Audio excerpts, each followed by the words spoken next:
Bonjour à tous et bienvenue dans ce nouvel enregistrement consacré à la pensée de Heidegger qui portera cette fois-ci sur son analyse de la notion de vivant. Je vais particulièrement m'attarder ici sur un texte se nommant Les concepts fondamentaux de la métaphysique et montrer en quoi l'approche phénoménologique de Heidegger peut s'avérer pertinente et intéressante pour reconsidérer une certaine classification d'ordre biologique, celle d'animaux dits inférieurs ou supérieurs. Par extension, nous verrons que la réflexion de Heidegger sur les notions d'animaux inférieurs ou supérieurs peut conduire à reconsidérer l'opposition homme-animal sur un nouveau plan qui permet d'élargir les réflexions habituelles sur ce sujet. En effet, on parle communément d'espèces animales dites inférieures lorsque celles-ci sont peu conscientes ou très peu intelligentes et possèdent une composition organique plus simple que les autres espèces. Tandis qu'au plus la composition d'un être vivant sera complexe, et au plus celui-ci sera dit conscient. Au plus, on lui accordera une sensibilité élevée, ainsi qu'une forme d'intelligence plus élaborée. De fait, dans une perspective dite spéciste, on considérera l'homme comme une espèce qui se démarque des animaux par la présence de sa raison, par le fait qu'il ait une intelligence supérieure, mais justement, d'un point de vue biologique, l'homme possède un organisme comparable sur de nombreux points à d'autres animaux. Il ne se démarquerait que par une conscience plus développée et une plus grande forme d'intelligence. Aussi, la question qui se pose est en quoi nous nous distinguons réellement du reste du règne animal, et surtout peut-on considérer une espèce comme étant supérieure ou inférieure à une autre espèce vivante? Sur quels critères biologiques peut prétendre s'établir des distinctions hiérarchiques entre les espèces? Et d'ailleurs, est-ce que c'est réellement possible? Avant d'en venir à Heidegger et au texte très intéressant dont je compte vous parler, il faut que je fasse un petit détour par un biologiste et philosophe, moins connu du nom de von Uexküll. Son nom est terrible à écrire, hein, mais c'est U-E-X-K-U-2-L, bon bref. Donc ce von Uexküll est célèbre pour avoir écrit le texte se nommant Monde animaux et monde humain. Je vous en parle parce que c'est sur ces travaux que Heidegger prend appui. Donc au chapitre 1 de cet ouvrage, Uexküll compare la sensibilité des animaux entre eux afin de faire ressortir la spécificité de ce que l'on nomme les mondes animaux par rapport à un monde dit humain. En fait, ce qui différencie l'homme du reste des animaux, ainsi que les animaux entre eux, ce n'est ni plus ni moins que la quantité de données sensorielles auxquelles les uns et les autres vont être réceptifs. Le propre de la sensibilité animale, comparativement à la sensibilité humaine, est d'être cloisonné à un faible nombre d'informations comparativement à l'espèce dite humaine, mais cela n'est en aucun cas un signe d'infériorité, car d'une part il existe plus de différences d'une espèce animale à l'autre en termes de réceptivité qu'entre certains animaux dits intelligents et l'homme, et d'autre part les animaux sont parfaits dans la mesure où ils sont parfaitement adaptés à leur milieu. En effet, chaque espèce est adaptée à son milieu et à ses besoins à partir de ses propriétés organiques et de sa sensibilité qui s'exprime lorsqu'elle agit de telle ou telle façon selon ses habitudes liées à sa survie. Uexküll donne à ce propos l'exemple d'un chien qui serait dressé à sauter sur une chaise placée devant lui lorsqu'on lui dit « chaise ». Eh bien, lorsque l'on a enlevé les chaises du milieu du chien, après l'avoir dressé, et qu'on a réitéré l'ordre chaise, le brave toutou a continué à chercher ce qui s'apparentait autant que possible à une chaise, en termes de forme, pour pouvoir sauter dessus. Si on formulait encore le son chaise, il sautait alors sur des étagères ou des caisses. Bref, cet exemple démontre que l'animal interprète son environnement à partir de signaux en rapport avec ses besoins. Ici, le milieu de l'animal domestique et ses habitudes vont amener à une nouvelle adaptation liée à une nouvelle interprétation si on modifie son milieu. Il y a donc une interprétation qui accompagne une perception et donne lieu à un acte déterminé. Ce qui revient à dire que nous ne voyons pas tous la même chose, alors même que nous sommes tous situés dans un même espace. L'animal interprète le monde, son monde à lui, qui est un réseau de significations diverses, à partir de sa constitution qui est parfaitement adaptée à ses besoins et à ce qu'il est. L'exemple le plus célèbre que donne Uxkul est celui de la tique. La tique est un petit animal appartenant à l'ordre des arachnides acariens. Cet animal apparaît spontanément comme un animal dit inférieur, car il ne semble pas conscient de grand-chose, et pour cause, la tique est une petite bestiole qui vit dans les arbres et ne semble pas avoir grand-chose pour elle. Outre le fait qu'elle ne soit pas très belle, elle est aveugle et sourde.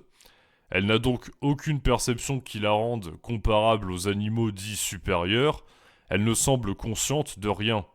Et pourtant, la tique est parfaitement adaptée à son milieu et possède en contrepartie un odorat extrêmement développé, ainsi qu'une réceptivité à la chaleur des corps proprement impressionnante. Elle est là, bien tranquillement fixée sur sa branche, et lorsqu'elle sent qu'un animal passe par là et qu'elle flaire sa présence, elle se détache aussitôt de sa branche pour se laisser tomber sur sa proie et lui sucer le sang. La tique, qui a l'air à peine plus consciente et intelligente que ces délicieuses huîtres qui réagissent à peine quand on leur verse du citron dessus avant de les engloutir goulûment, n'est pas imparfaite ou bête sous prétexte qu'elle ne partage pas la richesse sensorielle du chien, du chat, sans parler de l'espèce humaine, car sa structure et son rapport au monde est parfaitement fait sur mesure par rapport à ses besoins. Heidegger reprend donc à son compte cette idée selon laquelle tout comportement animal est le propre d'une sensibilité en rapport direct avec un réseau de significations relatif à son propre milieu et à la façon dont il interagit avec celui-ci dans ses concepts fondamentaux de la métaphysique. Donc je vais m'appuyer ici sur le texte se nommant Monde, finitude, solitude, paragraphe 45 à 72. Au paragraphe 45, d'ailleurs, Heidegger énonce la thèse suivante qui résume une bonne partie de sa pensée, mais pourrait laisser place à des contresens si on la prend de manière isolée. Je cite « La thèse directrice relative à l'animal s'énonce. L'animal est pauvre en monde. » Fin de citation. On tient donc ici une idée intéressante pour renouveler notre regard sur l'opposition homme-animal. L'animal est pauvre en monde, ce qui signifie qu'il n'est réceptif qu'à un faible nombre de données potentielles comparativement à l'homme. Sa sensibilité est directement liée à ses besoins physiologiques et sera adaptée à son monde qui sera un réseau de significations restreintes par rapport au nôtre. Pour le résumer, la différence de sensibilité d'un animal à l'autre ou de l'animal le plus intelligent possible à l'homme ne sera pas une différence de qualité, mais de quantité. Nous avons tous des perceptions, sauf en cas de handicap particulier, qui sont parfaitement adaptées à nos besoins. En fait, quand Heidegger nous parle de pauvreté en monde, il ne faut pas comprendre cela à la façon d'un jugement de valeur. C'est plus une mesure d'ordre quantitative liée à tout ce à quoi l'animal est capable de se rendre présent à lui comparé à l'homme. Le chien, si je reprends l'exemple de tout à l'heure, ne verra jamais un ordinateur ainsi que les différentes fonctions que je lui attribue, ainsi que tout le sens que cela peut avoir pour moi. Il aura une perception plus proche de la mienne que celle de la tique, certes, mais l'interprétation qui accompagnera sa perception sera toujours nécessairement plus pauvre en sens que la mienne. Évidemment, cela n'est pas une injure faite au chien que je viens d'inventer. J'ai pas de chien, c'est un exemple. Le chien n'a pas besoin de voir l'ordinateur comme un PC sur lequel il va pouvoir chatter avec d'autres chiennes pour trouver le grand amour. Il n'a pas besoin de ça d'ailleurs. Il n'a pas non plus besoin de se tenir informé de l'actualité d'un monde qui n'est pas le sien, précisément. En ce sens, Heidegger remet en question l'idée même selon laquelle il y aurait des animaux inférieurs ou supérieurs. Il n'y a que des animaux dont la sensibilité est plus ou moins adaptée à des éléments perçus comme ayant un sens selon leurs besoins réels. Je cite, nous sommes habitués à parler d'animaux supérieurs et d'animaux inférieurs. C'est pourtant une erreur fondamentale de penser que les amibes et les infusoires seraient plus imparfaits que les éléphants et les singes. Chaque animal et chaque espèce animale sont comme tels aussi parfaits que les autres. Parler de pauvreté en monde et de configuration de monde, cela n'est pas à prendre tout d'abord dans le sens d'un ordre de valeur. Et plus loin, Heidegger précise, il est nécessaire que nous déterminions adéquatement le concept de pauvreté et que, en liaison avec le phénomène de monde, nous lui donnions sa signification spécifique afin de comprendre la thèse sur la pauvreté en monde. Fin de citation. Les amibes et les infusoires sont des organismes minuscules faisant partie de ce que l'on estime être le plus insignifiant, encore plus sans doute que les délicieuses huîtres que l'on mange durant les fêtes avec du citron, miam miam. Il est intéressant de relever que si on les considère comme inférieurs ou insignifiants, c'est justement parce qu'on suppose que pour elles, rien ou presque n'est signifiant, précisément. En réalité, pour Heidegger, l'infusoire qui se nourrit d'infusions végétales a une sensibilité tout autant parfaite que celle de l'éléphant, qui lui a un milieu et un mode de vie différents. Et donc, bien plus, évidemment, il aura une nourriture qui sera différente. La pauvreté est donc relative à la notion de monde, comprise comme totalité d'éléments ayant une signification pour nous et avec lesquels nous interagissons. Ce que Heidegger nommait de façon générale les étangs, dans Être étant, on pourrait dire que nous-mêmes nous nous rapportons à certaines choses sous l'angle d'une certaine utilité, ce sont des étangs, et il semblerait que d'une certaine façon les animaux soient eux-mêmes dépendants de ce qui a du sens pour eux dans leur propre perception, et que ça conditionne par conséquent leur comportement. Mais on va voir que justement il y a une différence à ce niveau-là par la suite, par rapport au fait que justement l'animal n'a pas de recul par rapport à ça. Donc si je reprends mon exemple précédent, mon ordinateur est perçu, mais aussitôt interprété comme un pour travailler, un pour faire des recherches ou un pour enregistrer ma nouvelle vidéo. Le monde de l'animal est donc dépouillé de tout ce qui pourrait encombrer sa perception, l'engourdir, la rendre moins efficace. Son monde est pauvre seulement par rapport au nôtre, et de façon à ce que celui-ci soit parfaitement adapté à ce qu'il est. Pour préciser ce point, Heidegger va alors développer un concept brillant, celui d'accaparement. Je cite, « La possibilité de se comporter de l'être animal se fonde sur cette structure essentielle de l'animal que nous présentons maintenant comme accaparement. L'abeille est simplement livrée au soleil et à la durée du trajet initial, sans saisir ces choses comme telles, ni les utiliser pour réfléchir. L'abeille est rapportée à l'endroit où se trouve la nourriture, au soleil, à la ruche, etc. Mais ce rapport n'est pas une perception de ces choses en tant qu'endroit où se trouve la nourriture, en tant que soleil, etc. Dira-t-on que ces choses sont perçues comme étant quelque chose d'autre ? Non. Elles ne sont absolument pas perçues comme étant quelque chose, ni comme se trouvant être là. À le vivant est prise la possibilité de percevoir quelque chose comme étant quelque chose. Accaparement de l'animal veut donc dire à la fois essentiel retrait de toute possibilité de percevoir quelque chose comme étant quelque chose et, dans ce retrait, précisément, être entraîné par. L'accaparement de l'animal désigne donc le mode d'être de par lequel est prise à le vivant, dans son rapport à autre chose, la possibilité de se rapporter, de se relier à cette autre chose en tant que telle ou telle chose, en tant que chose se trouvant être là, en tant qu'étant. Et c'est précisément parce qu'à le vivant est pris cette possibilité de percevoir, en tant que tel, ce à quoi il se rapporte, qu'il peut être purement et simplement entraîné par cette autre chose. L'accaparement est l'essence de la vivantité. Cette proposition signifie que le vivant ne se tient pas en tant que tel dans une manifesteté de l'étant. Ni ce qu'on appelle son milieu ambiant, ni lui-même ne sont manifestés en tant qu'étant. Fin de citation. L'exemple de l'abeille résume assez bien l'idée principale de Heidegger. L'abeille ne perçoit jamais quelque chose, comprendre par là quelque chose qu'il resterait à définir ou que celle-ci pourrait prendre le temps d'analyser, de classifier, tel Aristote il y a plusieurs siècles. L'abeille va à l'essentiel, à l'endroit où elle va pouvoir se nourrir. La plupart des éléments de la nature qui se situent le long de son trajet et que nous pouvons percevoir et admirer, l'abeille n'en tiendra pas compte car cela n'a aucune signification pour elle. Elle ne perçoit pas quelque chose, mais toujours un élément déterminé et faisant sens par rapport à son besoin.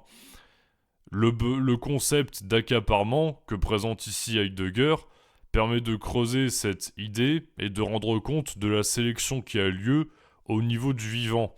Il y a deux aspects principaux. Tout d'abord, le retrait de tout ce qui pourrait potentiellement avoir un sens pour l'animal, ce que nous-mêmes nous parvenons à percevoir et à considérer de notre point de vue d'humain. Puis, ensuite, l'entraînement ou l'attraction de l'animal envers tout ce qui va être chargé d'une finalité, d'un but qui va être intrinsèquement lié à une signification forte pour lui et entraîner une action immédiate de sa part. L'animal a donc un rapport au monde sur le mode de l'accaparement. D'abord, tout ce qui n'est pas chargé de signification potentielle lui est soustrait, puisque de toute façon l'animal ne réfléchit pas au sens qu'il va donner à telle ou telle chose. Puis tout ce qui doit avoir un sens pour lui, c'est-à-dire tout ce qui va être lié à un but en rapport avec sa finalité, va prendre une valeur bien particulière, entraînant aussitôt sa réaction instantanée. Autrement dit, la pauvreté en monde n'est pas une marque d'imperfection, comme on l'a déjà vu, mais elle est la marque même d'une efficacité accrue dans les actions de l'animal qui vont être liées à une faible réceptivité en termes de données qui va se concentrer sur des points très précis. La tique n'a pas d'yeux. D'ailleurs, si elle pouvait cligner des yeux, cela ne nous la rendrait pas plus belle, plus charmante ou plus sympathique, vu sa tête. Elle n'a pas non plus d'oreilles, il n'empêche qu'elle a quand même un sacré flair, et celui-ci est d'autant plus aigu que le reste est en total retrait. On pourrait faire un parallèle avec le monde des aveugles, dont la suppression de la vue entraîne une ouïe et un toucher particulièrement supérieurs à ceux dont les cinq sens sont fonctionnels pour compenser précisément leur handicap. L'accaparement est donc la modalité d'être du vivant qui lui permet une parfaite adaptation, et c'est sur ce point que l'homme se démarque des animaux, selon Heidegger, du fait de son mode d'être qui est ouvert. Il est ouvert au monde comparativement, je cite, à l'homme appartient un être ouvert d'un genre tel que cet être ouvert a le caractère de la perception de quelque chose en tant que quelque chose. Cette façon de se rapporter à de l'étang, nous l'appelons tenue de rapport, différenciée du comportement de l'animal. L'animal est absorbé par cela même à quoi il est relié dans son comportement. Ce avec quoi il est en relation ne lui est donc jamais, dans son être quoi, donné en tant que tel. Cela ne lui est pas donné comme ce que c'est et comment c'est. Cela ne lui est pas donné en tant qu'étant. Le comportement de l'animal n'est jamais une perception de quelque chose en tant que quelque chose, dans la mesure où nous considérons cette possibilité de prendre quelque chose en tant que quelque chose comme une caractéristique du phénomène du monde. La structure de l'en tant que est une détermination essentielle de la structure du monde. Fin de citation. Notre rapport au monde est donc celui d'une tenue de rapport pour Heidegger. Certes, nous aussi nous avons une perception faite d'un ensemble de significations relatives à nos besoins, mais notre comportement n'est pas qu'un ensemble de réactions à des éléments signifiants face auxquels nous n'avons aucun recul. L'homme, lui, peut percevoir une chose pour elle-même et l'analyser indépendamment d'un besoin particulier. Il peut appréhender un ordinateur, une table, une chaise, ou quoi que ce soit, sans que cela soit le propre d'un comportement utilitaire lié à sa survie. Il peut s'ouvrir à de nouvelles significations et comprendre la raison d'être et la nature de telle ou telle chose, ce que l'animal ne peut jamais faire, du fait qu'il se rapporte immédiatement aux choses selon un accaparement qui le recentre sur l'essentiel, lui permettant la survie de manière efficace. Ce que Heidegger nomme un étang pour l'homme sera bien entendu quelque chose qui remplit une fonction, mais sur lequel il pourra s'interroger. La grandeur et la dignité de l'homme, si on reconnecte ce texte au reste de la pensée de Heidegger, serait sa possibilité de ne pas être accaparé par sa propre sensibilité et de pouvoir s'interroger sur l'être même des choses, sur ce qui lui apparaît, ainsi que sur sa propre existence en tant que personne consciente de sa finitude. Ainsi, il n'y a pas d'animaux inférieurs ou supérieurs, mais des animaux vivant dans des mondes toujours différents et parfaitement adaptés à ce qu'ils sont. Seul le monde de l'homme est un monde où une sorte d'horizon, sans cesse ouvert et indéfini, lui fait face. L'homme se distingue donc de l'animal non seulement par la richesse des données sensorielles caractérisant sa sensibilité et la totalité des significations potentielles qui lui sont rattachées, mais également par sa capacité à pouvoir s'en étonner et à l'analyser comme nous venons de le faire à l'instant. Seul, pour l'homme, celui que Heidegger nomme Dasein, ou être là, la question du pourquoi a un sens possible. Je vous remercie pour votre attention, et je vous dis à une prochaine fois pour de nouveaux enregistrements. À bientôt!